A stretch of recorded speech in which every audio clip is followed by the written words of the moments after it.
Good evening, everybody, and welcome to our normal Thursday stream.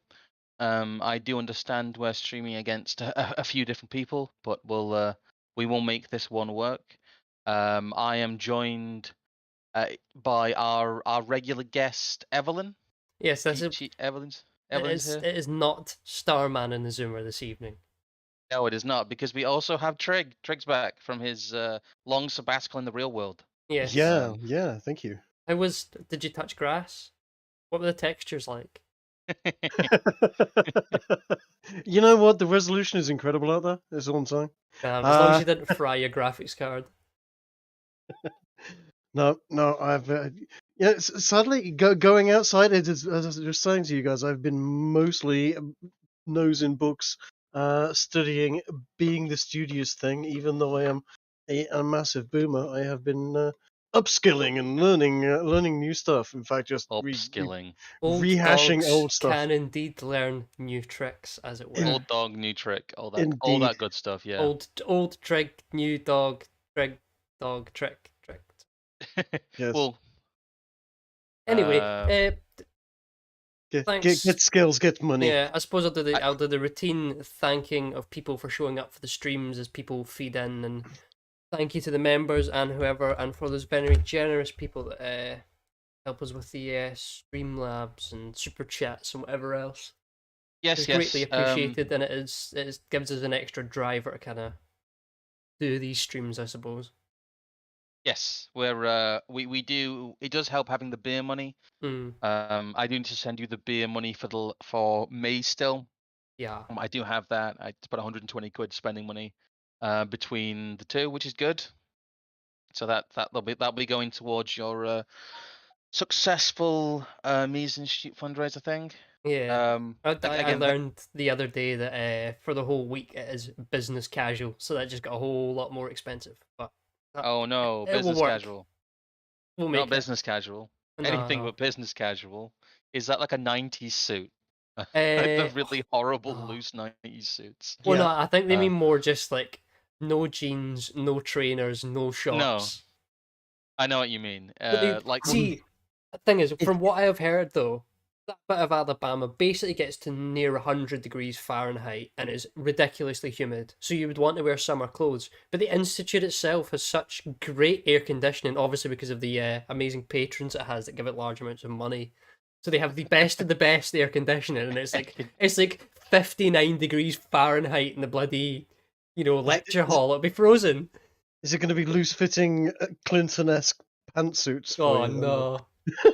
No, I can't do the pantsuit. Are That's a you getting like the disgrace. power shoulders and all sorts? Oh no, that's Theresa May, or like our weird chef dresses are Yeah, displaying power and whatnot. but we're not talking about fashion today, unfortunately. Although we Merkel could do power this. pantsuits. No, we don't want the Merkel power pantsuits. Pantsuit in Uh, we're chief. we're talking about a topic that we've wanted to talk about for a while, but has actually come into somewhat of the zeitgeist in our circle. Thankfully, actually, I'm glad people are paying Yes. attention to this because it is very, very, very important, and it is being largely suppressed in terms of mainstream news. The normal headline barkers, as I call them, aren't really picking up on this. Mm. They're very much distracted by all the rainbows, but we aren't tilting at them. No. We aren't tilting at them this week, and we probably won't be tilting at them throughout this accursed month of bad takes in all quarters. We may be Today talking was about tilting at him, but that's a different story. yeah, we might be, but that'll be us admonishing it. It's different when we do it, okay, guys? Um, we're going to be talking about the web of what has been referred to as woke capital, but what really is at the moment green capital Well, I and think being this is pushed as it's maybe a different way to look at the same structure, and it kind of mm, shows that like it's not just about one aspect of it. It is a totalizing sort of phenomena we are experiencing now with as the attempt to take society to a sort of higher level of managerialism and ultimately sort of a global technocracy, if you wish to call it that. And yes. that is the solution for all problems. And I think that's something we might want to get into again with some other stuff we'll talk about. And I think it's something we really need to focus on is how many different political factions argue from different positions, but all provide solutions that essentially point to the World Economic Forum, to, as we're going to get into here, the ESG scores and all these different things are all tied into, you know, not just the zeitgeist itself, but every single little bit of the zeitgeist. Um, Trig as well. You will have noticed some of this even in your career in a Oh, large company, let's say, because yeah. I have encountered this waffle starting when I did a couple of business units, and there was maybe some token stuff about social responsibility and environmental responsibility, but they were very much tacked on. They were very much boilerplate, and nobody really paid attention to them. But again, even in my line of work, being in private industry, I've noticed this nibbling at the edges in the real world. It's one of the few things, you don't really notice if you go out and about a lot of the drag queen story time. It doesn't affect your daily life, but the environmental disclosure stuff and more of Yeah. this being demanded for large scale projects is something I've encountered in an ever increasing fashion in a very noticeable way. Well, yeah, I mean, there's the classic. I mean, I was involved in some fairly heavy engineering, and it was always we demand more power, better fuel economy, less emissions, less, more, and drive towards. Can you by any chance make jet engines out of electricity? And Basically, it's you're like, facilitating Faustian man there. yeah, the the electric planes by like 2035 thing is so uh, funny because no one in that has like ever looked at thermodynamics. no one, the aerospace industry, they've looked at it, they've gone, yeah, sure, no problem, we can make you an electric jet engine. Here you go. Here's an electric jet engine. And they go, that's fantastic. We'll be flying around the world in it. And then we're going, no, you won't. It's got about half an hour in it. And you can put about 5 people in it instead of 100. They're never going to get over the fact that uh, fuel, as hydrocarbon fuel, actually, as you burn it, believe it or not, gets lighter. You get less fuel, and you have to carry less weight, etc. With batteries, you're carrying is just as much weight at the end of the flight as you are at the beginning. Float. Therefore, you're just never going to get to the same level of power. Oh, Don't don't teach the carrying dead. retards thermodynamics, Trig. You'll short circuit them. Yeah. So, It's the whole temperature flow down to a cold sink thing. They don't understand that, but no, it's all of that stuff. You notice it. It's very much something that's going to affect your everyday life in a very real way, very soon, and to a moderate to kind of medium degree already is affecting your Hmm. everyday Well, life I and your think this is investments. part of. I mean, I think both me and you essentially said this to someone on Telegram when they were asking about things like the World Economic Forum. As I've got an article up just now, and we're going to go through some of this stuff.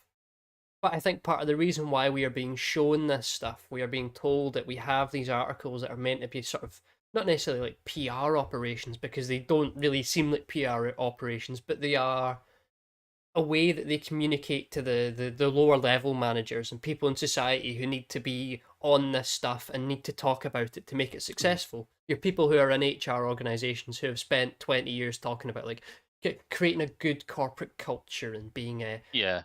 environmentally social and part of a responsible community. And what's happened is, obviously, since the 70s, possibly even earlier, you've had all these different incremental ways that different legislation has come in regards to how your business operates, how it handles materials, how it deals with waste on site, how it deals with its staff, HR, a never ending list. And what has essentially happened is that something like the World Economic Forum has taken all these different bits, formalized it into, a value form or something that you can check and measure against. And that is what we see here now is things like ESG scores, which is largely framed as an environmentally responsible thing. But as we'll see as we look through just even this first article here, it's not just about environmentalism No. because ESG environment. scores, um, as being as they are not framed in a lot of this around the environment. If you Mhm. look at how they are sold, that's a large part of how they're derived, but this is actually framed as a risk management maneuver. Well, Hmm. not just that. Uh-huh. it's kind of a genius pivot Well, I mean, because if they we are a if we look at this article from AJ Banger, executive chairman at Mastercard. Mastercard will come back to at some point, oh yeah, injective champ. This isn't some NGO Quango nobody. but it's This the language is all incredibly both yeah, managerial and therapeutic. Decency can it's help a business define their role in society and make stakeholder capitalism a reality. What is decency in regards to yeah. business? Who Who says what that who is? who decides what decency is? Inclusivity includes a diversity of thought among employees and partners. Oh, we're back with diversity of thought now, are we? It's 2016 all over again. For capitalism to benefit all stakeholders, companies must continue to innovate. Businesses must It not, says nothing. yeah, must work to earn stakeholders' trust. Yeah, I know you got the The trust part of it there. the big thing is who are these stakeholders? Hmm. And the idea of stakeholder capitalism, in quotes, is never fully defined in this. They never go. If you look at the intro to this, it's all waffle. I believe it's possible for the economic engine that works for all stakeholders, governments first of all, Hmm. people, business, and how is the planet in an abstract fashion a business stakeholder? Really, what it's saying is governments, then people as represented by the governments, and businesses as dictated to by the governments. What it's really saying is that governments and states are going to have a larger role in business by essentially lopping off huge parts of the control of how business is done Oops. and bringing it into their remit. And I mean, I hate to say it, this is kind of Mussolini's dream of government and big business oh, I was going going to hand say in hand. there's a nice bit from at Mastercard. Decency underpins our sustainability as a company because it helps us see as clearly doing the right thing for society leads to the right outcomes for our business. That. There you go. There's your Mussolini bit. Do the right thing for society, and your business will profit. Uh-huh. And with that, it becomes easier to define our role in society. Hot bus. So because you do the right thing, your business works, and that makes you more society than less society. Okay. Hmm. And make stakeholder capitalism a reality. We use our network and technology to drive financial inclusion, digital empowerment, ultimately inclusive growth because decency is our guide. All of Digital this, though, empowerment. yeah. Oh. Oh, that is your data is ours now. You own Yeah. nothing. We'll we'll Ah, we'll get to that. yeah. Oh, it's if you go over this again, as I was saying, a lot of this is geared towards risk management. Yeah, I'm If you going to look the at Yeah. the trust section here. the It, trust section, sorry, go on, Trig. was gonna say it always is. I mean, the thing is, I've seen some really interesting stuff come out very recently. That is wonderfully green tech and also really really cool. The idea of using beta source nuclear waste, wrapping it up essentially as an artificial diamond, slapping a layer of graphene on it, and calling it a battery that will run for 27,000. It's not an actual battery as we know it, but it is a constant trickle source of electricity from beta source, which is basically electrons. And yeah, you're not going to run your car off it, but it might charge your car overnight, kind of thing. These sorts of technology, very very cool. But alongside them, it is we're only going to allow the right organizations to have the hands on this because it is a radioactive material, and anyone that's going to have to use it or wants to use it is going to sell their data to Well, see, this to, is to the get it. thing about data selling. The first line under this trust section. The key Uh to huh. all of this is trust. It has to be at the center of what we do and how we work. We have to earn trust every day with every single transaction, solution, tool, and initiative. And trust is this basically therapeutic sort of like horrible schizophrenic concept of like, well, we can't trust you unless you don't give us all your data. Don't mind trusting us though, because there's no one else to trust. So it's Uh not huh. trust. Oh yeah, You've got no choice. they talk about EMV technology. They're talking really about kind of e-commerce stuff, Hmm. which is contactless payments Hmm. basically. But they go on to say QR-based payments, and tokens. Mm.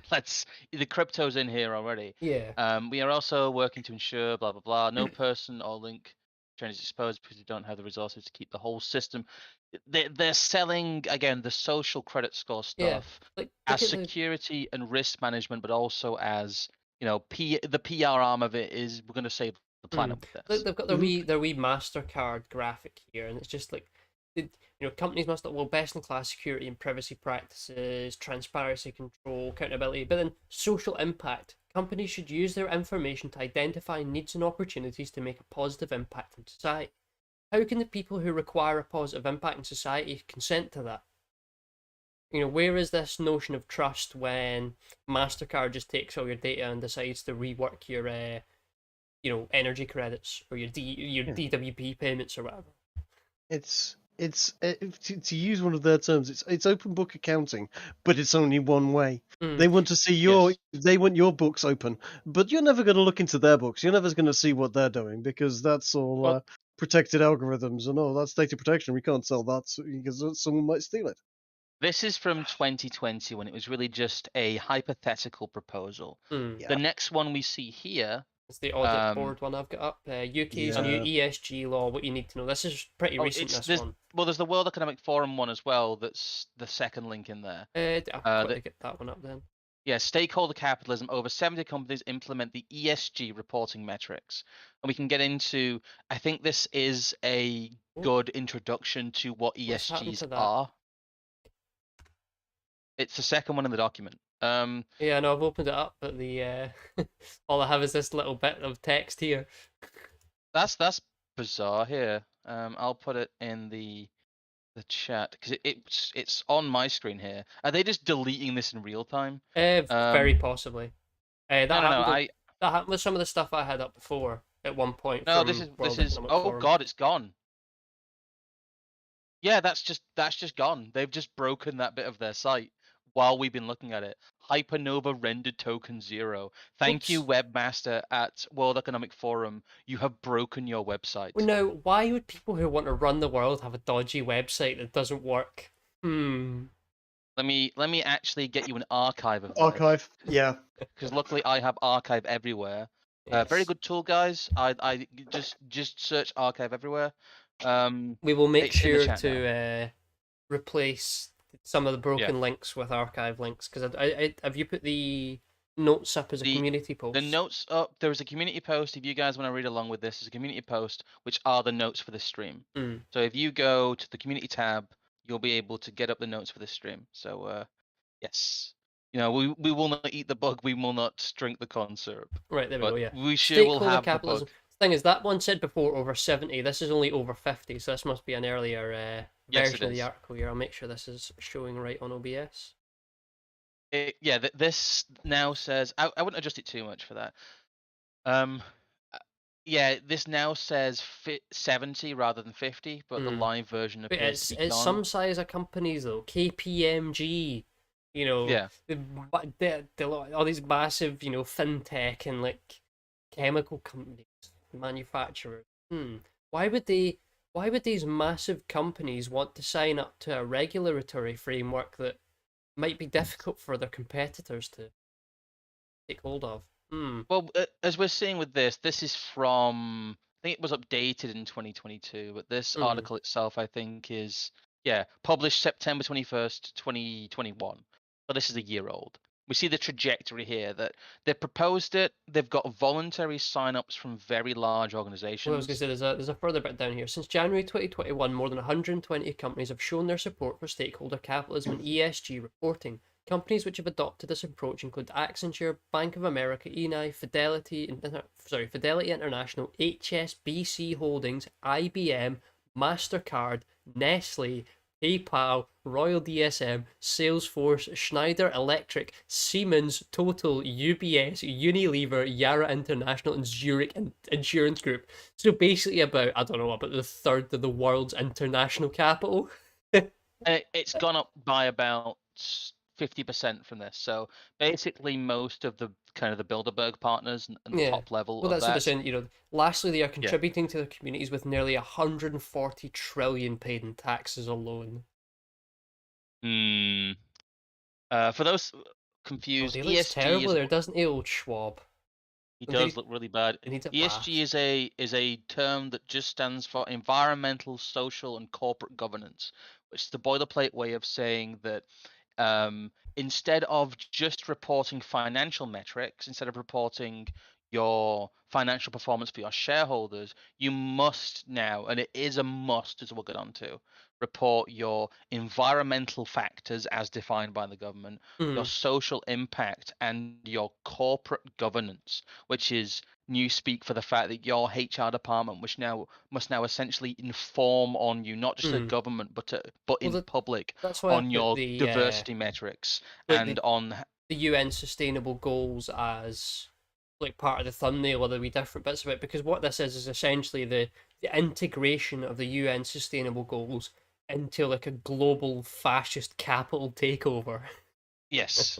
And you are right there, Trig. It is very much the state's capital wet dream Yeah, of the managerial fascists. yeah. Jeff's accountant, down the road is not going to be able to sign up to this. He's not going to be able to do this. Nah, But he's going to be forced into compliance, which means he ends up selling out and becoming part of this as well. It is very, very corporatist fascism.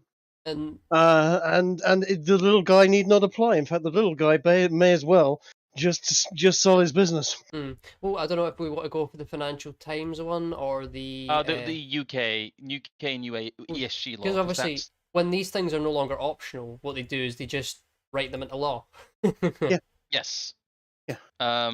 Well, the two that we're gonna I think we should go over the UK law one first, then we'll go on to the well, there's loads of them here. There's I was just gonna go the for the Big Four accounting one because I know there's a lot of really good stuff in that. okay. So we'll not do the Deloitte one. We'll not do the Goldman Sachs one then. Well, Or we some of could quickly touch on them. yeah, we kind Um, of go on. I can grab those. Will we go over this one? yeah. I'll just go over this one then. Okay.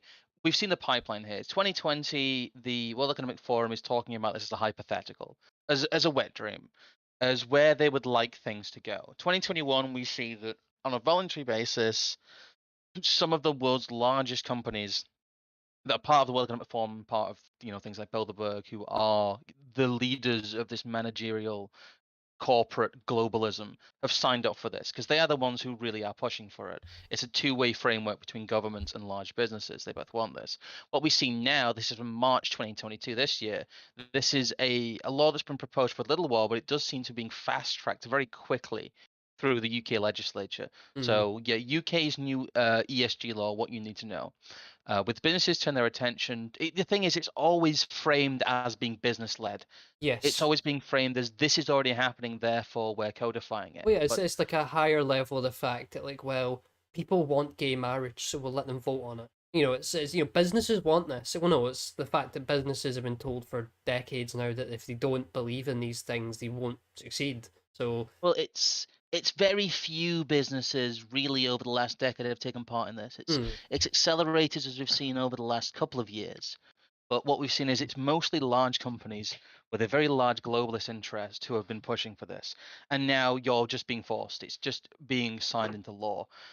Yeah. So, yeah, what does the UK ESG regulatory requirement impact? The UK has passed not one but two new laws that together will cover all UK registered companies and limited liability partnerships, with over 500 employees having annual revenue of more than 500 million. It's the thin end of the wedge. They're saying, mm, look, it's fine, guys.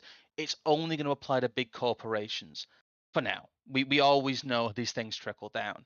And it might be that you have to partner with one of these large corporations in order to get your ESG reports out there. well, Also, in the way it's being framed, if you look at this as being framed as risk management and um, companies with ESG reports will be the only companies that you will be allowed to invest in yeah. because all Hmm. other companies will be classed as like Well, junk I bonds. was gonna say, yeah, you've got to think about it not in the terms of the private investor sticking £1,000 here and there.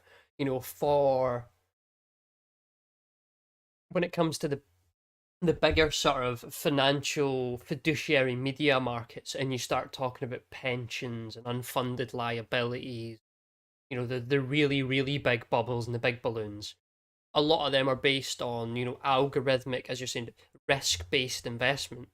And if one of the tick factors for risk is your ESG score not being high, then you aren't going to be, especially even if you're one of these businesses that's making over, £500 million a year, it's still probably vitally important to you that you get, you know, some Barclays pension fund giving you £1 million a year in some sort of equity deal, or whatever you're dealing with. And if all of a sudden that doesn't happen because you can't afford to, I don't know, cut your emissions down or employ as many people as required through diversity and inclusion statements, you'll not get anywhere. The The crazy thing language. is, they will Sorry, have a Andrew. department that will just sit there offsetting. Well, yeah, Yes, people, the large companies will just go, oh yeah, I've employed 5-10 your people there was per your couple HR of hundred. organization just get 3 times bigger. Yeah, and they will just sit there offsetting and going, oh yes, we can't comply to that this year, but we promise we'll comply to it within 5 years. Is that okay? And someone will sign off on it. I mean, They get the right signatures and they carry on as normal. someone's probably already done it, but I can tell you there's going to be a handful of people over the next decade that will become billionaires by developing ESG like optimization programs. Just taking like something like as you work on Sigma 6 and Yeah, just changing the parameters to fit this ESG framework. What I mean, yeah. what we'll this is also have probably is like something we should shut up about and knock together ourselves and go off and make a silly Yeah, amount of money. I'm already there. I'm right there. you'll So, someone's gonna make Sage for ESG and Yes. become like an actual trillionaire. yeah. Um, but the language here is the legislation adds environmental reporting to all UK public interest entities. And what they're saying is that now any company with over 500 employees and an annual revenue of more than 500 million is now a public interest entity and must produce non-financial information statements. These are basically financial struggle sessions Hmm. in which a company must justify to the government and to the reserve banks that they are part of the regime. Well, yeah, here we And go. if they are not part of and We've these are already ever shifting. Obviously, we've already got to be here. As with other reporting requirements, assurance teams help companies validate that reported environmental risk information is accurate, supported, and reported on time. Oh boy, new jobs worth just dropped.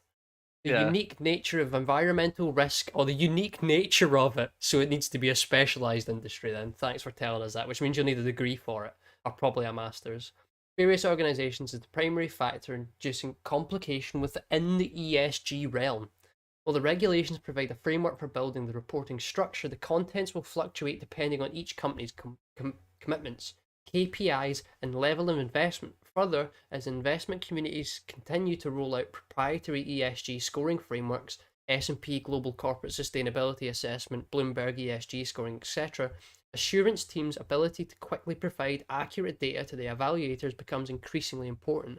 So we've just got a whole, is this now even something that could verging off into becoming a whole new realm of like speculation? Are we going to bet on not what the company's value is, but what its ESG score is, irrespective of the value, its profitability, or anything like that? Yes. Actually, yes. What's going to happen is Almost certainly, yeah. you're going to have companies that are not profitable, but they have a high ESG score. Therefore, investing in them lowers your like carbon risk quotient, and your fund will be seen as more sustainable, and therefore gets a higher Oh, credit rating. here's the kicker. They're going to need a system to record and track all ESG initiatives and claims. I wonder who's going to sell them that. Evidence collection, selecting the appropriate framework to map against. I wonder who'll supply that material. Consolidating results for ESG reporting. And then I love this line down here, planning for compliance. Yeah, or basically AKA lubing yourself for the process. Yes.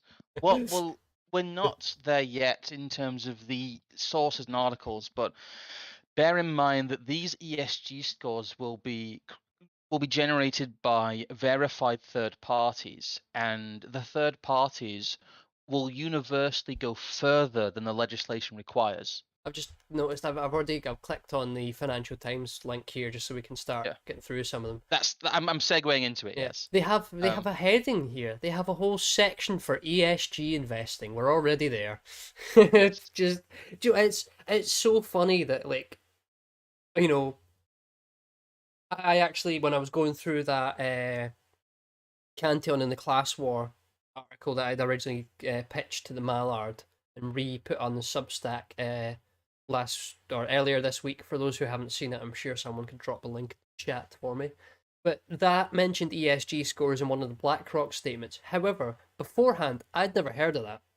And all of a sudden, we get to this point, we look retrospectively over the last 18 months, and it turns out all of a sudden they've developed all these ESG score things, and even Financial Times has a section on their website for it. Like, where, how can you, if you want to get into this idea that these things come out emergently, so emergently we just developed all these things in the matter of 18 months? I heavily doubt that. It's again, what we are seeing here is a PR put forward perception of bottom up change where the investor is demanding greener investments. Mm. And what we're seeing really is top down change. We've seen Yes. governments, we've seen supranational organizations go first, then it filters down to governments, and in between that you have the adoption by large multinationals that really are inseparable from either the government that has remit over them or the supranational organization that they claim loyalty to. Don't you know that PwC, KPMG, EY, and Deloitte, or however you pronounce it, are grassroots organisations? I mean, they only manage some 32 trillion in funds, but they're very grassroots. Well, this is extraordinary because the FT article here, it even says so. It's like Big Four, the leaders of the Big Four accounting firms have come together in an unusual joint initiative to unveil a reporting framework for environmental, social, and governance standards. The move spearheaded by the International Business Council, run by Brian Moynihan, chief executive of Bank of America. Bank of America, by the way, was voted. How close is International Business Council to International Banking Cartel? International something council, yeah. Yeah. We'll leave that one there. It's the chief executive of Bank of America, the most evil company in the world. It is. Aims to encourage the 130 odd large global companies in the IBC to adopt the standards for their 2021 accounts. So now we've seen the carrot, Yeah, and now if the initiative is successful, it would mark the first truly coordinated approach to ESG reporting. It's so emergent; it has to be coordinated, and could prompt investors to move more money into the sector, which is currently thought to be total about under 32 billion in the broadest definitions of ESG. Brilliant. So, yeah, sorry, 32 trillion. It could prompt investors to move more money. Well, no, what you actually mean there is that investors will not have a choice because they would lose their money elsewhere. Well, they won't have a choice because all the big accounting firms say you have to have these reports. All the members of the International Business Council say you have to have the reports. All the large banks say you have to have these reports. It says right now there's an alphabet soup of metrics. Punit Rajan, Delatet chief executive, we'll get into them later, told the Financial Times, because aren't they the ones who've been pushing the MasterCard version of this? Yes, they are part of the same. They are a Finnish fintech company that pushes. Here's the line. Something we'll get to in a bit. Here's the line, though. It is important for us to have a common set of standards, i.e., non emergent, if there is to be widespread adoption and that will lead to change in behavior. So it's not a behavior on the ground level that they're adapting to. It is a top-down initiative to socially engineer the financial sector. Yeah, However, there it you remains. go. Yeah. The drive to create a common accounting framework has been sparked by rising frustration among investment groups over the plethora of competing systems for measuring sustainability. Really? You got a source for that? Trig, are you reading along with this? Because I want you to read this next paragraph for us because it's amazing. In addition, hold on, where am I? Yeah, I am. Where it says financiers. Oh no, we've missed a bit though. Can I do one line before that quickly? Okay. In addition to metrics linked to the so-called Task Force for Climate-Related Financial Disclosures, spearheaded by Mark Carney, former governor of the Bank of England, there have been metrics created by the Sustainability Accounting Standards Board and the Global Reporting Initiative. Oh no. Just read that bit where it says finances, Trig. But the financiers, such as Mr. Moynihan and Larry Fink, chief executive of BlackRock. BlackRock have lost a ton recently. Have been pushing for a common framework for several years, Heathrow, without much success. A key complication is that practices vary in different regions, and authorities, such as the European Commission, are pressing ahead with separate initiatives. Basically, they're saying, "Hey, we're supposed to build a global panopticon, you dummies." Uh, Not Hmm. just a European one, come on. it's just that, like, you've got the head of Bank of America and the head of BlackRock being two of the most public faces of pushing this initiative, and it's supposed to be about. It's supposed to be public good. If you know what I mean. It's supposed to be, Hmm. we do good thing, we good corporation, we opposite of evil, and it's Bank of America and And fucking BlackRock. BlackRock out there who are spearheading it. Again, the two most evil corporations in the world. Um, yeah, BlackRock have been losing money, but my theory is that BlackRock now owns so much property at a loss that they're going to be bailed out at some point. It'll get funneled into the next organization in the chain. Actually, this is quite funny.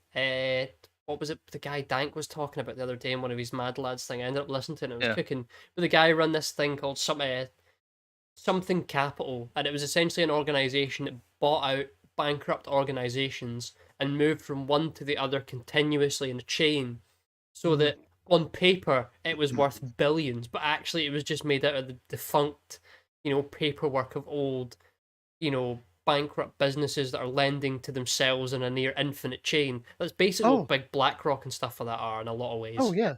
It's just They are fuckers for this. They. Yeah, they indeed, and they shift money around so quickly and so opaquely that it's impossible to tell. And they just go, "Oh yeah, we've got billions. Look, big number." And people go, "Oh, here's maths," and people go, "Oh my god, lots of numbers." And then they just take their word for it. I've just And then every 12 or so years, people go, "Oh shit, it's all falling apart." I've just read a word in this. The GS Sustain team believes this is the Goldman Sachs one we're on now. All right. Uh, the Yep. the GS Sustain team believes that 2022 will be a watershed year for ESG related capital market regulation in the US. Well, they just believe that, do they? They don't The happen to know best. anything that makes them believe that. They just uh, believe it. The best way to predict the future is to control it. Yeah, that's the Yeah. Is number. to I believe that's from the X Files, but well, I said we've got here Goldman Sachs, we've got here Simmons and Simmons, one of the world's largest corporate law firms. We've got Deloitte, which is a similar name. I've got those mixed up actually. The Deloitte thing is basically a giant administration firm, Mm. based in the UK. It's Not not to the not to interrupt you there. Someone's asking in chat. You guys get any opinions on John Galbraith? I'm sure you're talking about John Kenneth Galbraith there. Just go read all the stuff Sam Francis talks to him about, because Galbraith is this guy saying here that always makes the complaint that the government isn't evolved enough in the economy, and that's why he tried to respond to Burnham about managerialism and how it was a good thing. But different conversation. Sorry, I'll let you go on. Oh, that's fine. No, I'm just saying that Goldman Sachs, Simmons and Simmons, you've got the big four accountancy firms, you've got all the the 70 biggest companies in the world. You've got all these. This is not being These led. statistics are different to the ones mentioned on that article we read before. Public interest entities. A public interest entity is large if it has more than 500 employees and it has a balance sheet of more than 20 million or a net turnover of more than 40 million. That's a lot different from the $500 million threshold we looked It, at. It comes down it's. every time. Yeah. Hmm. And it Mm. will They continue account. to. Yeah, It will continue to. Yeah. it is a limbo poll. Originally, it was set up as turnover of 2 billion. I read an article from 2016, I think, where it said 2 billion. The bar's come down very heavily from 2 billion to 40 million. So It is. It is just one more monopoly maker. These Mm. regulations always are. well, the issue is that any company whose turnover is over 40 million essentially becomes a public entity. It becomes not just implicitly but explicitly an arm of the government, because it must create these detailed reports that lead its corporate governance and all that. How ESG is And changing business, moving markets, and driving regulation. Yeah. That doesn't say anything new, but that's the large consulting It was firm. just the the title itself, really. We've got both there was the other ads, Goldman Sachs one, Simmons one. Is Yep. there any left? No, a lot of them say the same things, but to Yeah. round this segment out, what we have is an international framework of non-financial reporting. That's what ESG is. If you ever see the word ESG, what it means is it is a report to investors, a public report that is government mandated on a global scale that shows not financial information, but it shows environmental information, social information. It's Mm. basically the regime card of a company. It is what a company must produce to show its compliance And with regime schemes. that compliance requires tools that mean essentially consumers are being monitored, Have you which not got the legal stuff on here that we got? I was going to get up the economy link. I didn't put all the links in here because we've got 7 for that section already, and I thought we had There's a enough. really important one I think's been missed out here, but I'll go grab it in a sec. Which one is this? It's like the Harvard Law Review one or whatever it's called. Cool, I can grab that. Harvard Law Forum, Law School Forum on Corporate Governance. I think so, yeah. There's another one as well, but so I'm just trying to make sure we've got second stream result. All the links are mixed up. That's why it's been having these All the Google links Docs. are just in the links section, I believe. Sorry, there's just one. I didn't want to read that yet, but that's one of the ones we'll need to talk about at some point because it is so important. Yeah, it's the corporate law.harvard because this basically basically it's Harvard Law School going, what? Excuse me. We'll get into how extraordinary ESGs are when we talk about that one. But just keep in mind that's what they are. That's what they do. They are non-financial reporting, government mandated non-financial reporting on your activities. It's like I said, Oh, it's did bloody David corporate school Katz work sessions. on this? I reckon that. Yes, I recognize that name. So yes, he did. what's the juicy stuff in here then? Well, I wanted to get this one up a bit later. Fair enough But then. we I could. can. I don't know what. I wanted to talk about when we get to near the end. We Okay. can talk about it now though. I'm not sure where exactly it fits, but it's very very vital to what we're talking about because it does have this stuff in it about them going like, what is this? Give me a sec. I've actually lost the link myself right now. It's Here it is. the Sorry. Yeah, it's. yeah, I've got it. I've got it. It just wasn't loading. Yeah, it says the U.S. Treasury. It's about the SEC regulation. Mm. Because I think you've also missed out the bits where it says that the SEC stuff is coming. That was the Goldman Sachs one that was talking about SEC. Yes, yes, yes. We kind of skimmed over that one, but the SEC, the Securities Exchange Commission in the US, is also drafting legislation for ESGs, and it's actually more stringent than the UK's is. Mm. It will require not just environmental reporting, as the UK's does with a few add-ons. It does require like diversity Well, yeah, I was gonna say, reporting. yeah, offering guidance on human capital disclosure to meet the reportings of specific metrics like workforce diversity and considering more specific guidance or rule making on board diversity. Yes. Good Lord. This is just going to drive a lot of Yeah, companies to the work out of Honduras. acting chair Lee appointed also Satyam Khanna as a senior policy advisor for climate and ESG to oversee and coordinate the SEC's efforts. Having a dedicated advisor on these issues will allow us to look broadly at how they intersect with our regulatory framework across our offices and divisions.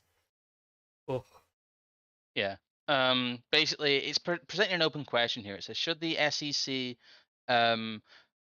maintain its traditional focus on requiring issuer reporting on financial material information? They've got a typo here. And if not, should there be a safe harbor for any financially immaterial information that ultimately may be requested? As a trusted regulator, the SEC is a potential for robust investor and issuer engagement, blah, blah, blah, ESG regulation. But what it talks about here is it says, as we noted in an earlier article, there's a key distinction drawn between important information and material information. The SEC disclosure framework was designed to require reporting of information that was financially material to investors, not information that may be important on a societal level. Professor Ann Lipton of Tulane University has observed that in the United States, corporate transparency is a function of the needs of the investing class. Even if the public demands information about the firm's environmental impact, the treatment of the workers, their political activity, and their customer data, corporations are under no obligation to provide it absent a showing of relevance to an investor audience. So they're using the justification of the public good, but even then they're saying, look, like these are private companies that aren't controlled by the general public. Their fiduciary on a contractual level obligation is to their investors, not to society at large, and that is what the SEC was founded to oversee. The SEC has a long-standing reputation. Yeah, sorry. Yeah, I'm skipping bits here. Sorry. Broad requirements for ESG reporting could be viewed as an attempt to shoehorn disclosures that may be relevant to society and stakeholders, but are financially immaterial to investors into a system that was historically built for that narrow focus investors. It isn't clear how the ESG related information is financially material in the conventional sense, meaning that broad ESG disclosure requirements risk being seen as a policy making rather than content neutral regulation. This carries significant risk for both the SEC and market participants. So even like Harvard Law School, who's adding all these fig leaves about public good and public interest, are saying that very right that the SEC was never designed for this. It was never designed to be the corporate culture politburo. I was going to say it wasn't designed to run a corporate social credit system. Yeah, which as this is. The SEC has a long-standing reputation as a fair and neutral regulator. This is fundamental to the successful execution of its tripartite mission to protect investors, maintain fair, orderly, and efficient markets, and facilitate capital formation. And key to the legitimacy of its actions. Procedurally, it stays close to its mandate by acting incrementally through the rulemaking process.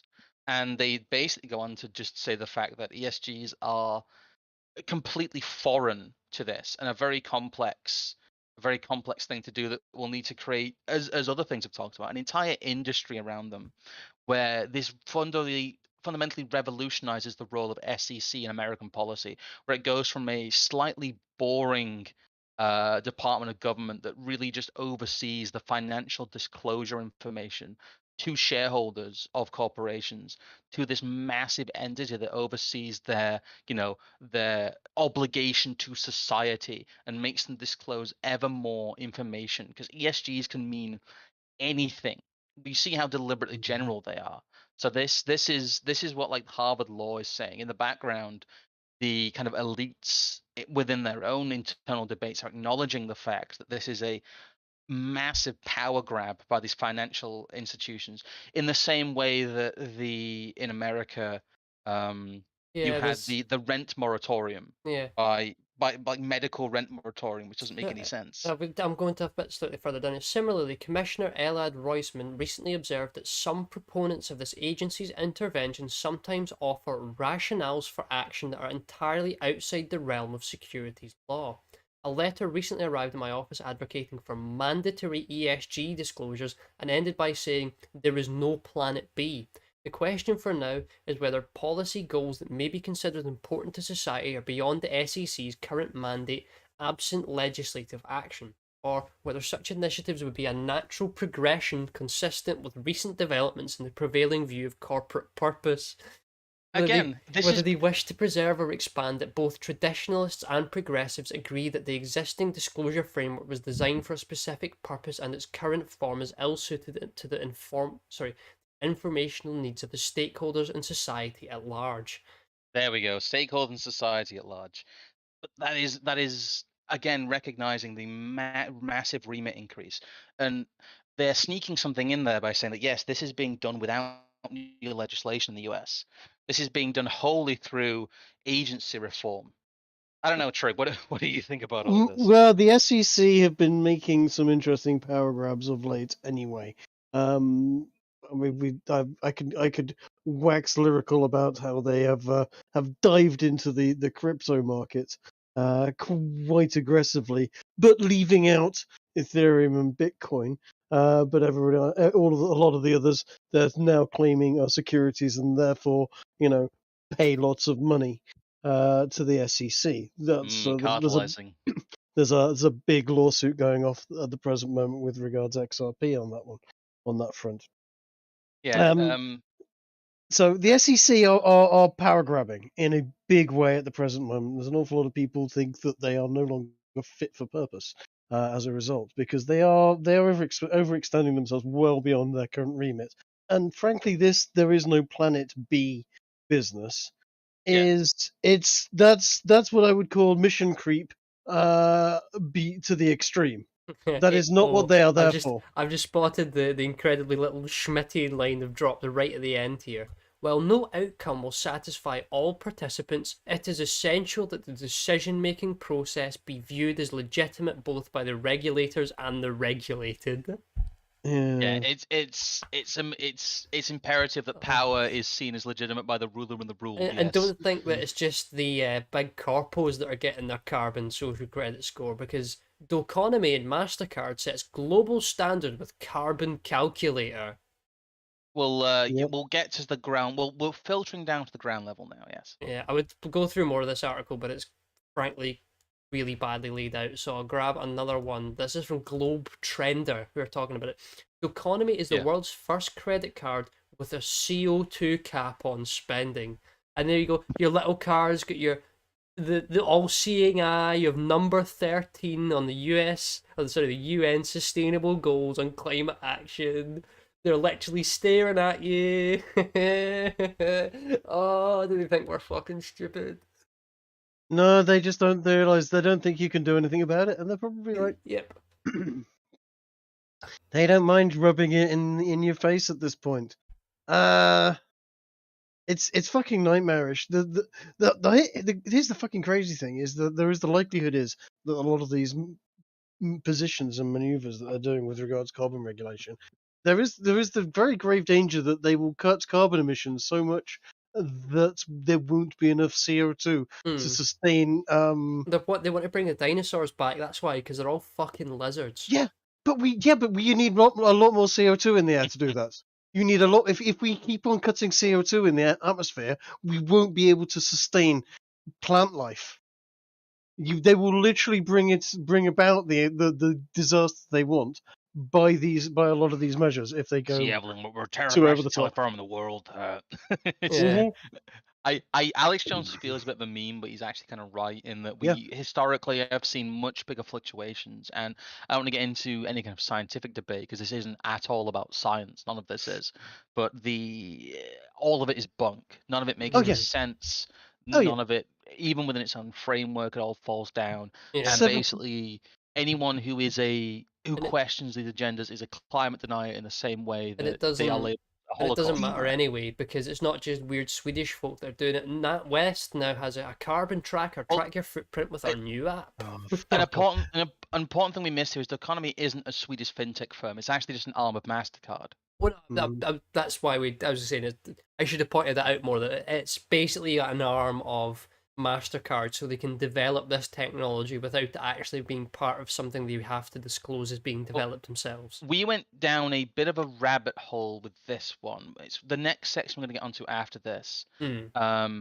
because um, the UK has its own economy equivalent, or in fact, it has about 20, because instead of being led by MasterCard, the US has a big thing where they try and get these independent legislatory bodies, in Is this quotes, the and large corporations to. No, we can talk about the NatWest thing first, fair but enough. large corporations to adopt this. But we have here NatWest and a whole bunch of other banks. I know Lloyd's and think Barclays have their own version of this, but basically this is literally the carbon credit score.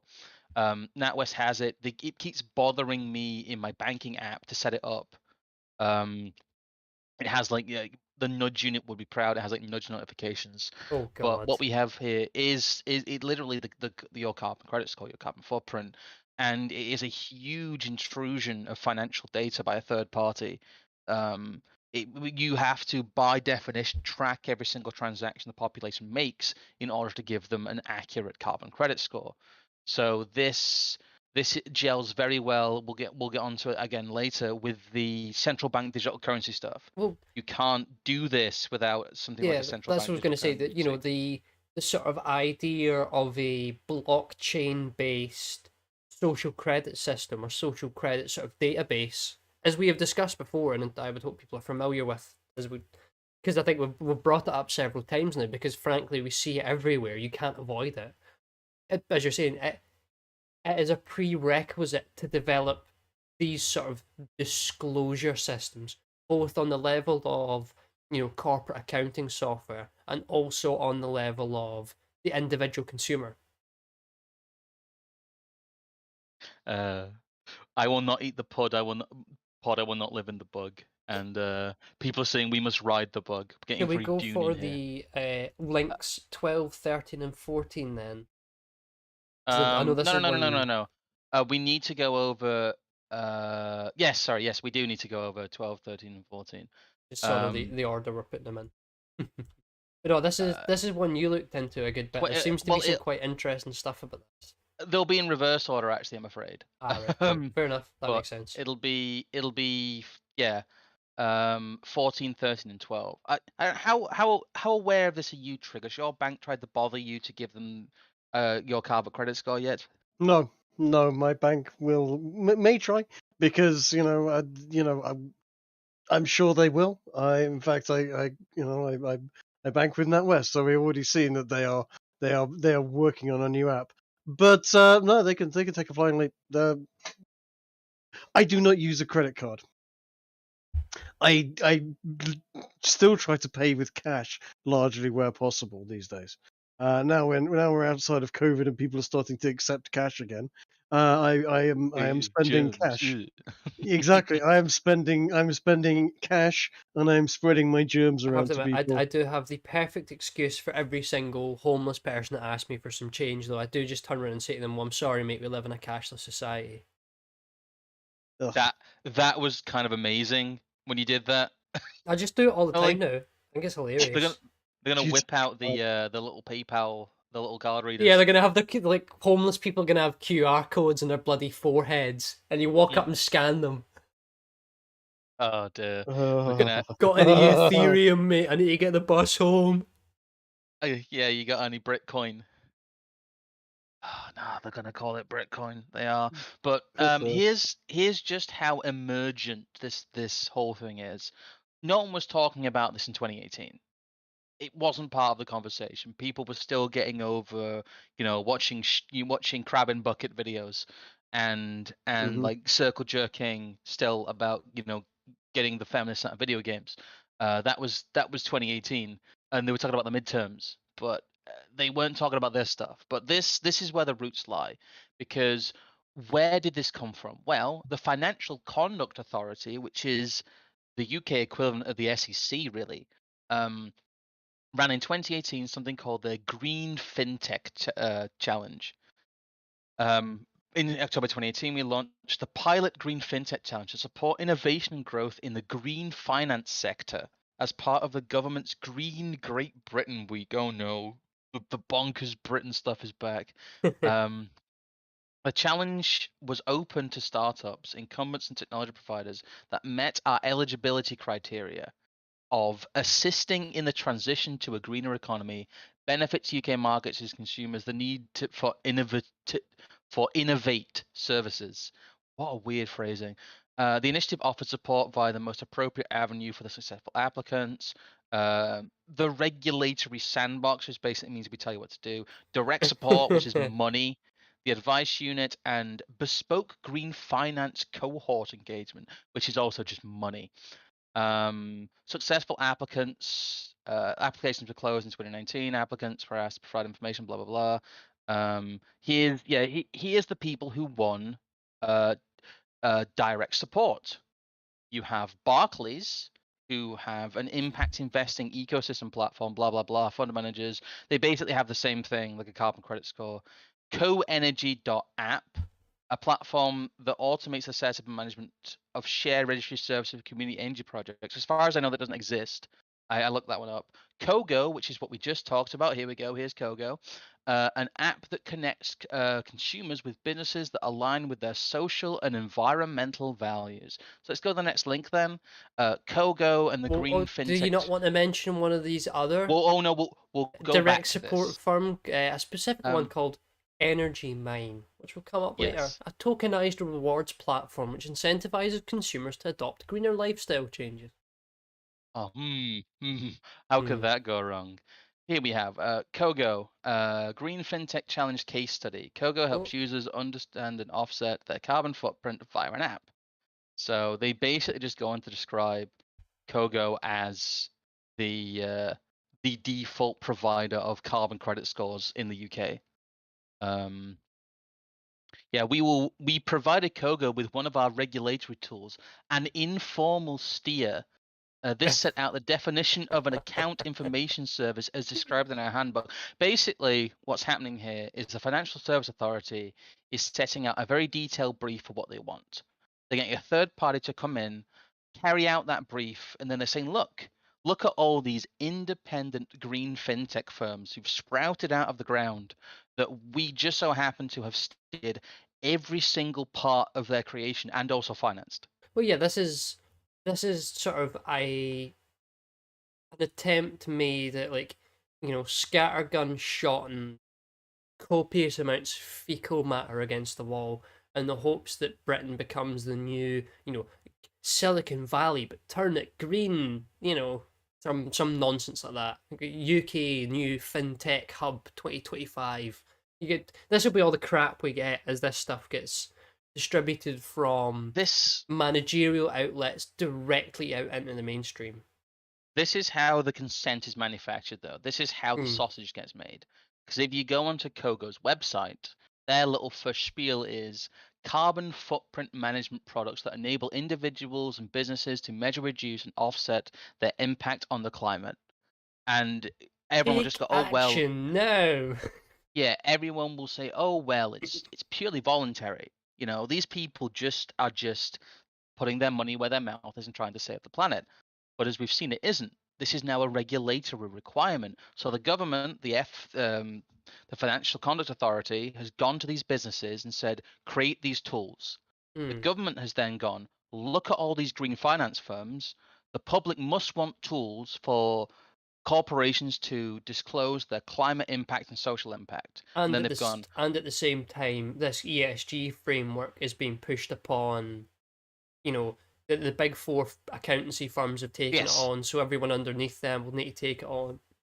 And as yeah, we've seen, and the uh, sorry, let you go on. okay, so it's a bit of a moot point because once it becomes legislatory, then it doesn't really matter Hmm. But which corporate interests are it's more pushing the it. fact that all of a sudden there's this Yeah, pre-developed solution that came out of nowhere that yeah. someone who's probably like the nephew of someone at the Tory party is going to make a cool £500 million on selling, Well, as always. this is coming into law now, but Hmm. the tools to implement it were made 4 years ago, But yeah, back when the justification for it didn't yet exist. So we now see how the sausage gets made. There is an undeniable top-down, completely top-down aspect to this.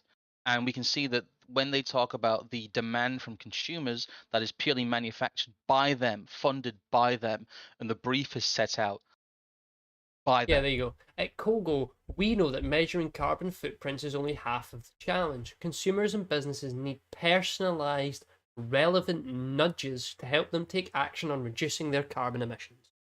It's essentially all an admittance that this whole system is top down.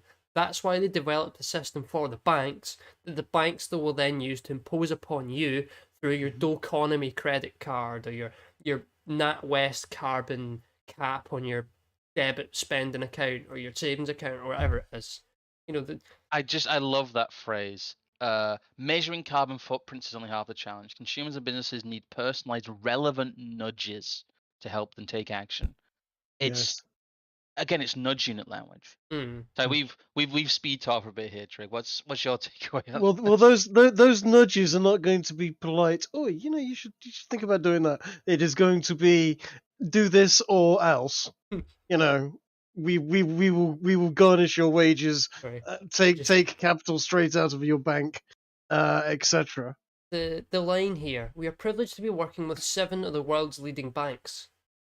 Is there more than 7 of the world's leading banks? I thought there was about 7 big investment banks, and that was it. Which basically Yeah. means we are working with all the banks in the world. Well, Oh, In that West, I don't know. RBS, I don't know. Coots. You can West get out. Pac You can get over TS to China and Japan and find some different ones. HSBC's already on ESG score stuff, so Yeah. Yeah. What is it? The ones that aren't on here have developed their own systems that are identical to this, or they use Mhm. something like the economy. yeah. So Well, see, this this is just just covers. the stuff for the corporate entity itself. This isn't the stuff that then gets distributed to the consumer small business level, which is your, as we were about to get into the other things like these energy tokens, the more consumer focused aspects. Let's not scroll by what you just scrolled by so quickly. There is a classic line on there. Where Just above where it says "Contact us" is once again the classic "Be on the Be on right the side right. of yeah. history." Yeah. Oh, We've where's decided what history is going to read. where's the You little want, picture of Hegel? Where is he? yeah. Oh, Oh, look, how nice of them. They've already listed the carbon footprint for 2021, 2022. Certified B corporation. Why not certified A? Good enough. There's loads of stuff we have to cover yet, but yeah, let's take we can jump around a bit during the more open discussion, but let's take a quick look back at the Green FinTech Challenge, because you talked about Energy Mine, which is what turned out to be a crypto scam, like a straight up crypto scam. Let me open all these links first so I can put them up Oh as we God, fire them. it's so funny Yeah. because you just go down this rabbit hole. I know we kind of did it at the same time, but yeah, you get all this stuff where you find that these publicly invested entities are headed by the worst people. But to round out this section, we went over Kogo. They have the ear of the big banks, but they were ostensibly set up and funded by the British government. They are a not even quite. They are a governmental arm. Kogo. They are a product of the I Financial have Conduct the Authority. wrong FCA. That one. Yeah, it's the green fintech startup. There we go. I imagine they don't have a case study on on Energy Mine. It seems to have been largely removed from the FCA's website, and we will begin to see why. Because sorry, Energy Token. Um, the idea of Energy Token is that it is a green solution by which you will be incentivized to undergo more Wait, green action let me by put being given the these tokens. thumbnail up for a second. I'll move all these links. Sure, sure. Just so I'm not Um, flashing them up on screen time and time again. that's fine. Big. What it aims to do is it aims to be a weird esoteric blockchain solution to coming up with uh, a way of developing a crypto that will manipulate you and reward you into doing the good thing and not doing the bad thing. That is what this energy token is. It gets into the green crypto. This is very standard. There's so many of these trying to get Yeah. government attention. And as we keep banging on about, if crypto truly was disruptive, why do governments keep pumping money into it and also guaranteeing it? Oh, what? Wait, why would their corporate embedded video be unavailable? Oh no. Oh no, what's happened here? Well, let's go over what their Be mission is. part of the change. Yes. Get rewarded for saving energy. Yeah. Energy token incentivizes consumers for energy saving and green in quotes behaviors. Even they don't seem to believe it. Simply take part in a range of different energy efficient activities, whether it be in the workplace, switching to low carbon transport, or purchasing energy efficient electric appliances, and you'll be rewarded with ETK. The solution, Energy Token, rewards energy saving behavior. Our blockchain solution will create a platform to reward energy efficient behavior through Energy Token. Again, this is a government set up entity. They got, by the FCA's own website, they got direct support and direct regulatory support. Be part of the change. Energy Token rewards energy saving behavior. Our blockchain solution will create a platform to reward energy efficient behavior. Oh dear, be part of the change. Oh, All that stuff. If you look at here's the roadmap. I hope all these things really happened. if you look at the roadmap, it says phase 4, mobile apps, and then phase 5 just says 2019. Phase 5 to 8 is missing. Oh, see, look at all these people you would really trust as well, especially this man over here with a jihadi beard. Well, this is what took us down the rabbit hole. Here's a worked example of how these quasi-governmental schemes end in ruin for people. Mm. Let me introduce you to Omar Rahim, the CEO of Energy Token. After spending the last 12 years in the energy sector, trading gas and What power through Europe, is easy? Omar created Energy Mine, a tech company Oh, working to revolutionize the which one have you energy. got open here? Is this his profile on the site? I'm just reading his profile on the site. Yeah. Yes. Sorry, Well, I if went we on go, his Twitter. yeah, if we go on over to his Twitter, there's near mention of Energy Well, Token. he's because he's doing matcha capital these days. This is the thing Yeah. about venture capitalism. You've got to be so adventurous that you lose your previous capital ventures in the process. Oh yeah. Well, this is Omar Rahim. He's originally, I think, from Qatar. Sorry, he's a The Qatari. UAE or something like that. Who Oh, the knows? UAE. Yeah. But I know the ex-member working at Binance. When did that Hmm. happen? Well, it seems that between the failure of Energy Token and the founding of his Matcha Capital, he was a partner at Binance. Well, see, this is Um, this is one tweet I grabbed just because I thought it was funny. Whereas like Bitcoin Magazine, the MicroStrategy CEO guy be like, Bitcoin is the American dream, and this guy's like, Bitcoin is literally the opposite of the American dream. Bitcoin is liberation from exploitative capitalism. I don't think he gets it. This is basically like the oh god, I'm trying to remember. It's like your Fabian group in yeah. the 20s, and this dude's saying the quiet part out loud. Meanwhile, we've got like Orwell over here is just telling us. Yes. We see him here talking about Binance. Oh, here, yeah, the future blockchain summit in Dubai. He's here with people who are editor in chief of Cointelegraph, CEO, co-founder and chairman of Coinmina, district MENA at Binance, head of communications at some other big firm. It's all very interesting. And then we get to is this not some other part of his thing too? Is this Earth 2 or whatever it is? The thing is, Omar Rahim is a man with a finger in many, many pies. Hmm. He was a partner with Binance and then soon got rid of. He scammed the people, as we'll get to later, with Energy Token. He accepted large amounts of money from the UK government in the process. But he is also involved in the setting up of the metaverse. Binance, through Omar Rahim, the scam artist, um, invested partially and put him on the team of this Earth 2 project, which is a See, giant that's weird scam. interesting that you mentioned metaverse here though, because there is what's his face, Changpeng Zhao, the Yes. Chinese CEO and founder of Binance. Which, if you read some of the stuff in here, it's kind of just like really funny because it's like, in 2014 he sold his Shanghai apartment for about $1 million and used this money to buy Bitcoin. He launched Binance in 2017 and raised 15 million. And then in February 2018, he was estimated at being worth £1 billion. Wait, so what? He just in the space of a year, he increased these stack by like what, like 2 digits there. He's all of a sudden a Well, billionaire. And then he also yeah. happens to be someone who invested 500 million through Binance to finance the acquisition of Twitter by Elon Musk.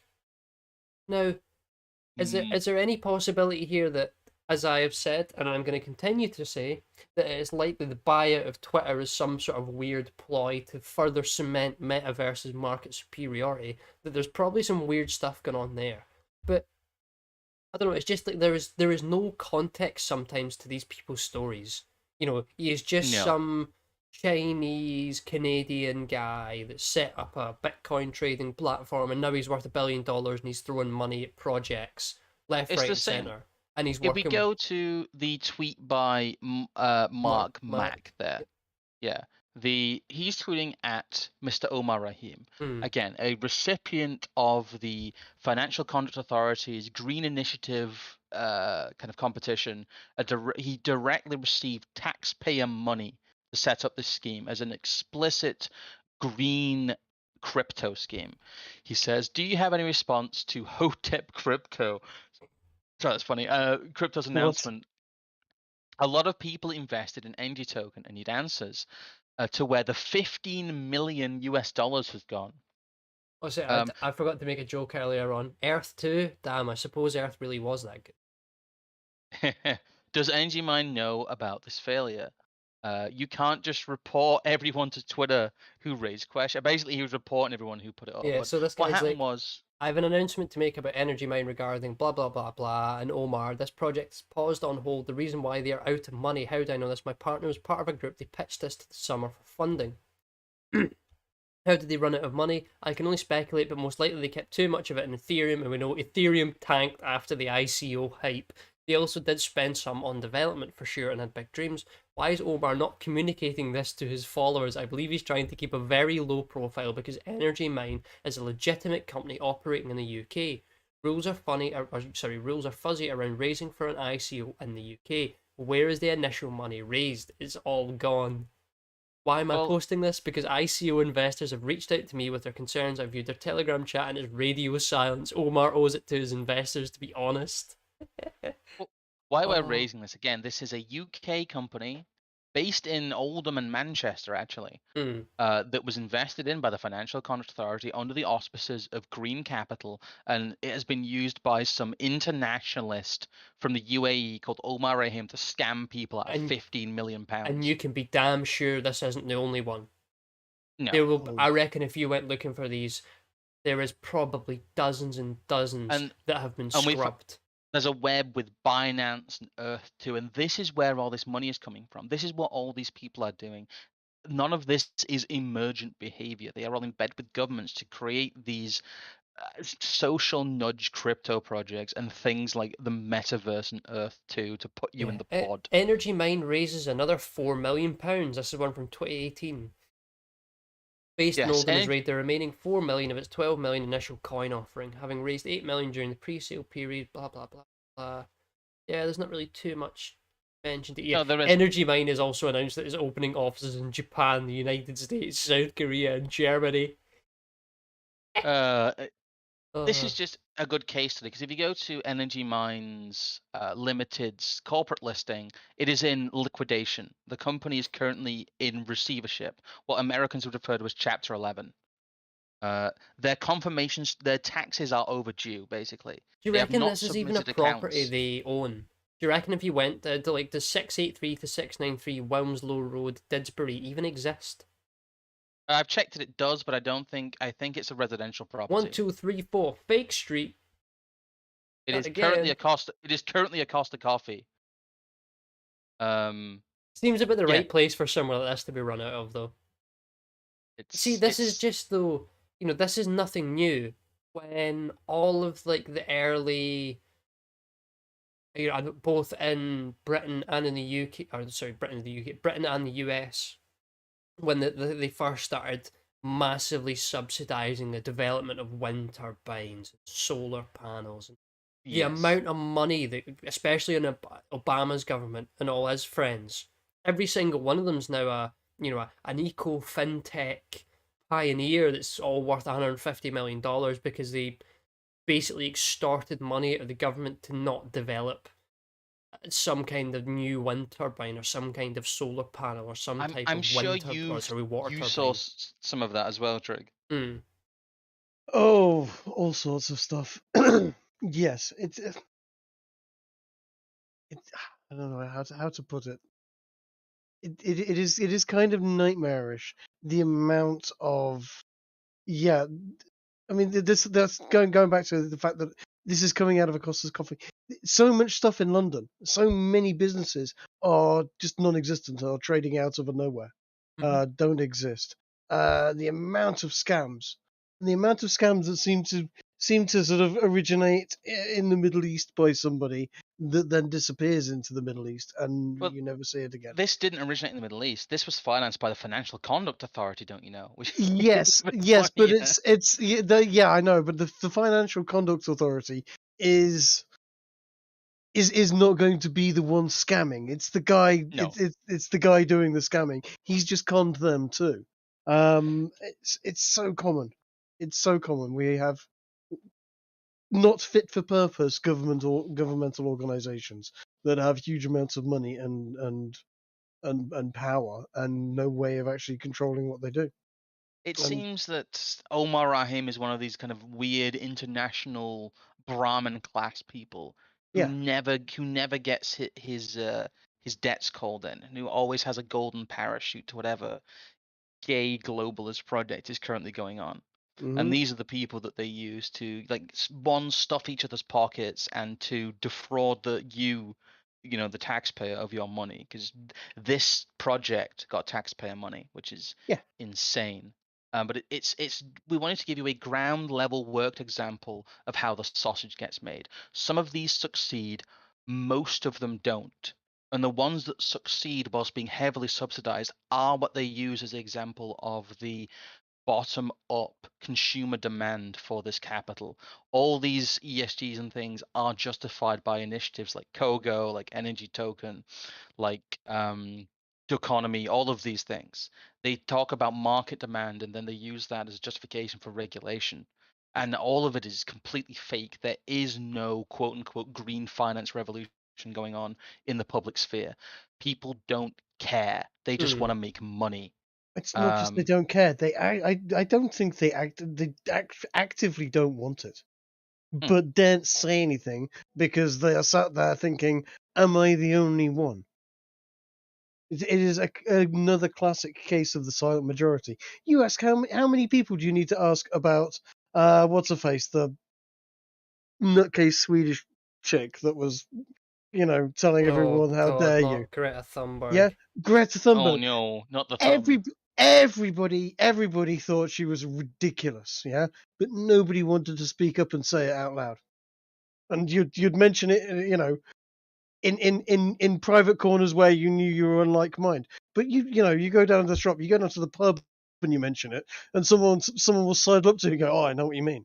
And then suddenly more will, and more, and more. And before you know it, everyone who had sat there been going, "Oh, yes, absolutely, I'm completely in support of this," openly 5-10 minutes beforehand, they've all actually suddenly realised that actually they're all talking shit to each other and giving out the wrong signals, and they're not being true to themselves. They're not thinking for themselves. They're doing what they're told because they're terrified of a backlash that's not going to happen from the public.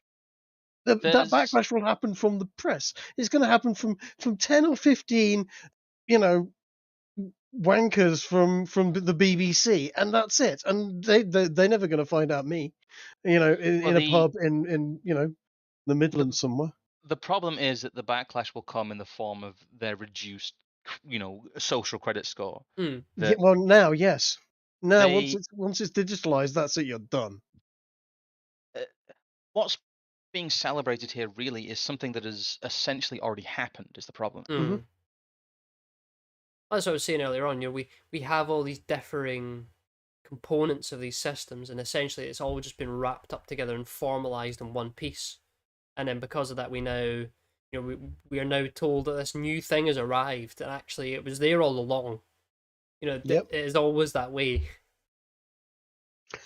Yeah, the Coronal mass ejection can't come soon enough, and that won't do it either because you're not going to get all of the data centers uh, well, in the one like I go. said, the competition was run in 2018. This has Hmm. been going on for a lot longer than most people would realize. I know. I think you've got it up there, but one of the final things we should talk about is the let's say the corporate culture of Mastercard's economy.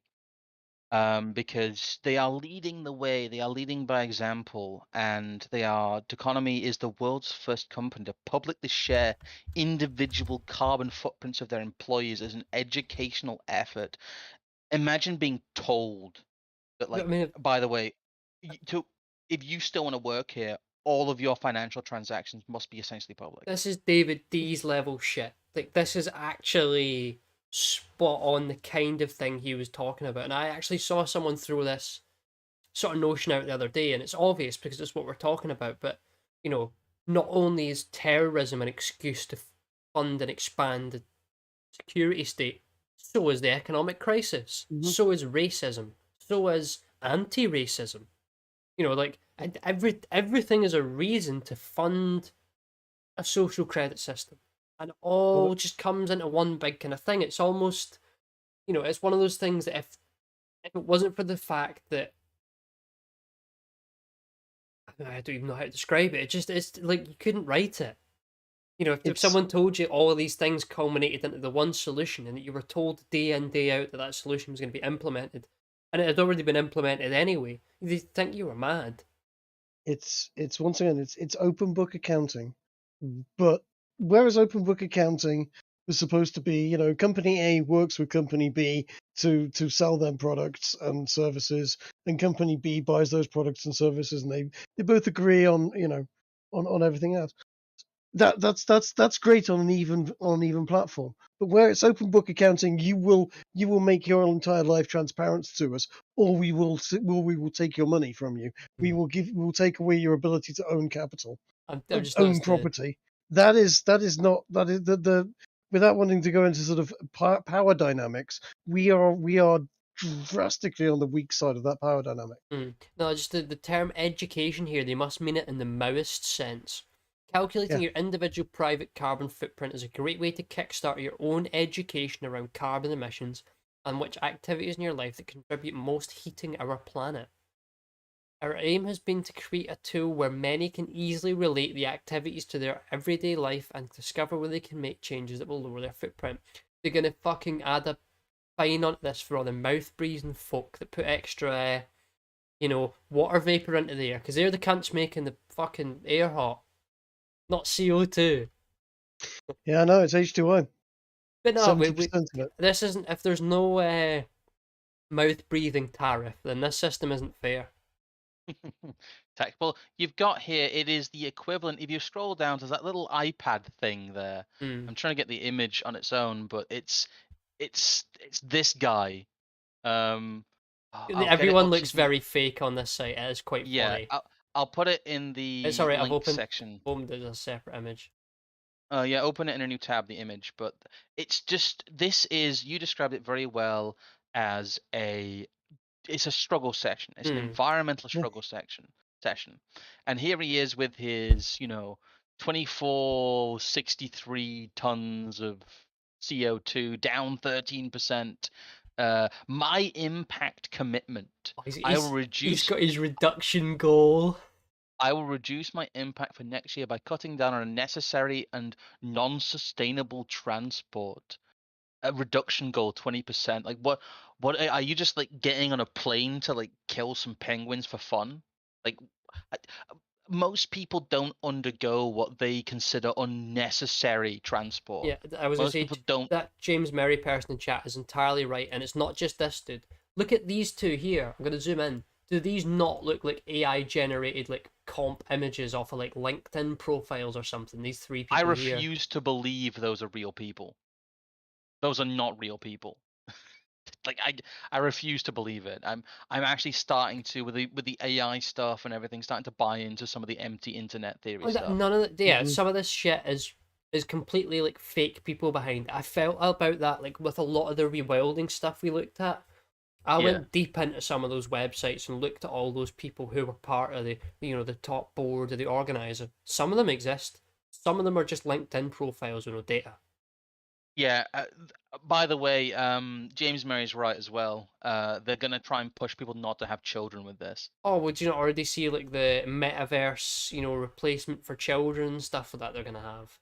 I saw Mhm. that. Yeah. Why having children will be a thing of the past, and why 2050 will be able to have digital child experiences that'll be just as great as terrible. Yeah, and then there's also Jeez. this thing that I came across sort of inadvertently, but but ties very nicely to what we've been talking about. What is HMRC's Connect computer system, and how can it help with tax Before compliance? we move on to Trig, do you have anything to say about the pod people struggle section? Yes, I'm glad I'm old and will probably be dead before I have to actually go through too much of it. But good God, it's horrifying. It really is absolutely fucking horrifying. I know I was talking to you a little while ago.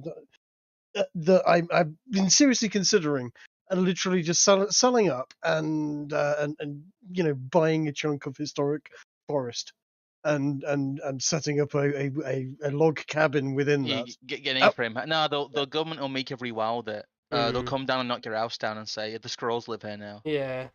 Don't you know there's a very rare type of newt lives in this no, tree and there's only 3 of them left? I'll tell you what, if you do it right, you can do it. And the thing is, at that point, you can turn around and go, my life actually, I contribute, a negative tax, Think sorry, a negative think of carbon. this think Give of the me money. sticklebacks, Trig. Think of the sticklebacks. Unfortunately, like disappearing off into a cabin in the woods, or especially having counter societal opinions, let's say, generally leads you to end up getting Randy Weavered. Mm. But Yes, I know. And if I'm in a log cabin in the woods with just me and a typewriter, and bits of piping and other materials, it could work out uh, bad. Yeah, no, yes, you can get log cabins that meet building standards, though, James. I'm looking into it at the moment. The big, Uncle Trig, Uncle the, Trig. the big problem you've got is that it depends on, basically there's a mismatch between um, farming regulations and wildlife regulations and so on. And if you can find the middle ground there, especially if you're near a river, you can get away with it quite nicely. Um, but but it is tricky to do. But it would be nice because I'll tell you what, at that point, you're talking essentially 12 acres of woodlands. 40 to 50 grand and then another that again for a log cabin, and you're talking 4-bedroom house in woodlands for about 120 grand total, which Mm. is madness. But there are lots and lots The of hoops to I'm jump I'm through. sure you're not. Yeah, I'm sure they'll probably just come over and say no, stop it. No, I've been looking into it. There are a lot of hoops to jump through, and you have to find the right woods, and And the obviously you government have to man will find the come one that over and go, that no, doesn't have prig. the rare finch in it or something. No Uh, woods for yeah. They'll find like half a newt, and your house will have to come down. That's always the way it goes. mhm. Who's the guy who got into a massive planning dispute and shot a councillor? James, I know about septic tanks. My family was in the building industry uh, for a very very long period of time. I do know what I'm talking Are about. you talking about Albert Dryden by any chance? Yes, yes, I'm The thinking old about guy who him. just wanted to blow stuff up in his own land. Yeah, Yes, I'm thinking about him. Anyway, I But I would rather like to get into this because I don't know if you've read through this or not, but some like really, I don't know, just revealing and strange language about there's this fusion consulting group who seem to have either helped or are describing this uh, Connect computer system, the HMRC, Her Majesty's Revenue and Customs, for those who don't know. Throughout 2020, we've seen a stark rise in the number of tax inquiries our clients are receiving from HMRC. This is in the main part because of the intelligence of their core system called Connect. Introduced in 2010 and having cost in the region of 100 million to develop, the CCS is a sophisticated computer software and the key data analyzing tool used by HMRC in its effort to reduce the tax gap. Having it's recovered, referred to in media as the snooper computer yeah, because it's a supercomputer that literally just eats all your data well, and spits out what they would consider yeah, irregularities. they go on to call it, what was it, the CCS is split into 2 distinct parts: analytical compliance environment and integrated compliance environment. ACE is in an analytical environment that allows a small number of specialist analysts to manipulate, analyze, and profile data. Tax credit data is placed into ACE environment to match live claims against HMRC and third-party data, enabling identification of undeclared partners, directors, foster carers, landlords, claimants living abroad, and those with private bank accounts, including potential undeclared wealth. Whereas ISCE is a visualization tool that presents a linked data shown pictorially on screen with the results used to enable further targeted risk assessment. Ran by around 3,000 staff members across HMRC, ICE allows users to identify organised attacks. What? Who's organised attacks against HMRC? Why do I not know about this? No, they mean organized attacks, as in like identity theft and stuff like that. I'm sure. So they're just keeping our data safe for us, are they? Basically, yes. But it's just like they go on here to talk about other stuff, and then there's just the list of all the stuff they would use. Like just a brief example of the snooper computer. The CCS helps HMRC gather information from banks, peer-to-peer lenders, and even platforms like social media accounts to build an accurate picture of an individual's spending. It also has the power to access land registry records, see whether any properties have been purchased, and determine whether a taxpayer is likely to be able to afford such properties. And that's just the tip of the iceberg. Those will be those land registry records or records that were forcibly digitized by the government so that you can't have a paper Yes, they deed for your were. home anymore. No, They I didn't get a paper deed. I was very tax upset. returns, bank accounts and pensions, online social networking, credit reference agencies, Amazon, where you buy stuff, credit and debit card. What they're describing here again is this idea of a personal financial credit score, and it shows Yeah. that they've been thinking about a framework like this since 2010, and they've been using it. And it is only now that through things like the World Economic Forum and you know the FCA and these other think tanks that we are just being fed the notion that this stuff exists, even though it's been operating on us for over a decade. Google Mhm. Street View, good lord. Property. Yeah, it's the fact that they talk about eBay, your shopping, your Your social media, and DVLA records, your council tax. Mhm. basically HMRC has a massive file on every financial interaction that you make, Mm-hmm. and this will be the computer that is used to calculate your carbon credit score. Yep. And be used to calculate all kinds of things about what you will and won't be allowed to do in future, because it already calculates what you are and aren't allowed to buy without the government coming and going, we don't think you can afford that. Mm. Show there's now law that says show us how you can afford that house, and in the meantime we'll take it away. You can't have an off the books business. You can't have a cash business. You really can't deal with cash on a large scale anymore, because you'll end up getting completely fucked by something. Even if you are legitimate, you'll get completely fucked by something like this. They're forcing you to engage in this system. Otherwise, you will be completely locked out of any kind of financial transaction. Again, this has existed since 2010, but it has been scaled up, I imagine, quite heavily. And this is the teeth. This is the cudgel. This is the sharp end of what happens. And people who don't think this will happen to them and think we are conspiratorial come across things like this, and I think it shatters their world, Yeah. because they didn't realize that, oh no, the government is actually spying away, but it's okay, it's to make sure I'm paying my tax. Like, well, if they have that information can be used for other purposes without warrant, by the way. Mhm. With the Snoopers Charter and all that, they don't need a warrant to get this information already exists in the government ecosystem, so they can just access it. This can just be accessed at any time, because it's seen as public information, because your Amazon and eBay purchases are public information, Yeah, and apparently. your Facebook profiles, your ghost profile on Facebook, even if you don't have a profile on Facebook, your friends and family do, and they've created a ghost profile for you as a result.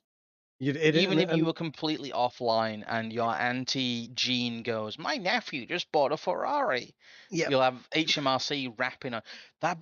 Could be kind of funny, actually. Someone could create a whole bunch of like fake stuff, um, and then get someone investigated for purchases they haven't made. hmm That there's like vectors of attack built into this. Hmm. And HMRC, by the way, can just turn your life upside down and take all your money and say, we don't, prove where you got this money from, yeah, Hmm. without legal Well, it's, help, it's a because bit lol, like you can't pay for a it's a lawyer bit like anymore. America. The most scariest alphabet agency is the IRS.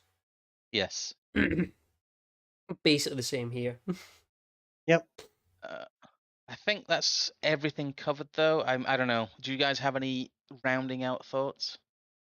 yeah. Fuck it, I'm off to Honduras. Yeah, let's just go to Belize and we'll just buy a submarine or something because I literally was watching something earlier today about somebody who had left their business in London, taken all of their money out and spent 50 grand buying a huge amount of land in Colombia, and then just built a freaking basically a mansion on the side of this hill overlooking huge amounts of beautiful lush coca and avocado farms. Yeah, but he was And growing tobacco and mint leaves.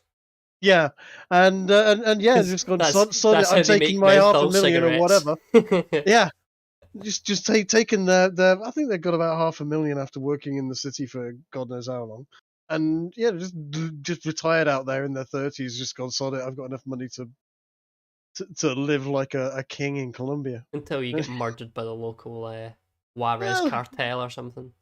yeah, maybe. Pay them their Let's just dues. all liquidate our assets and buy like half of Sierra Leone or Well, something. no, see, I've always thought if we just buy some valley in Wales somewhere that just like bumfuck nowhere, and we just and we build. We just Way to leans in build. ominously. What do we do, Evelyn? Build. Um.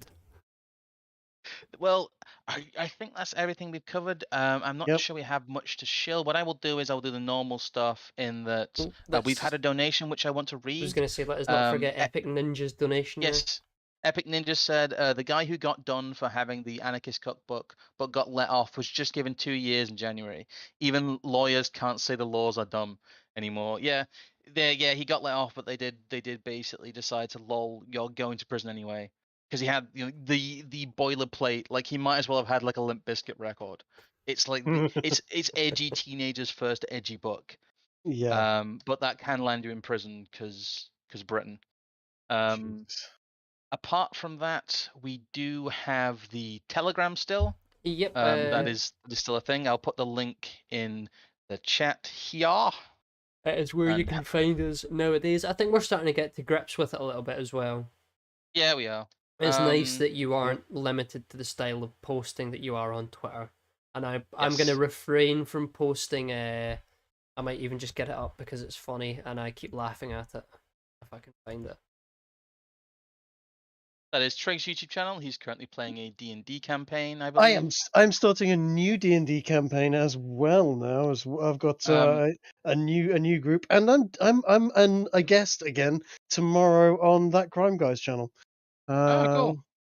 We are You won't stop discussing. shilling in my Discord server. Uh, for our Oh wait, writing, how if you guys are can I not interested, we open do that as a have link?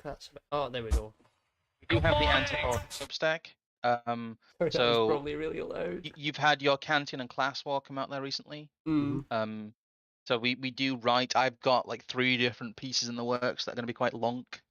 But hopefully, yeah, there's one that I've had some good discussions about, which I'm trying to make, called political non-combatants, which should be interested, which is basically not turning Schmidt on its head, but using him as a framework to like be nicer to people, which is kind of funny. Yeah, I think we will probably have a stream for Thursday.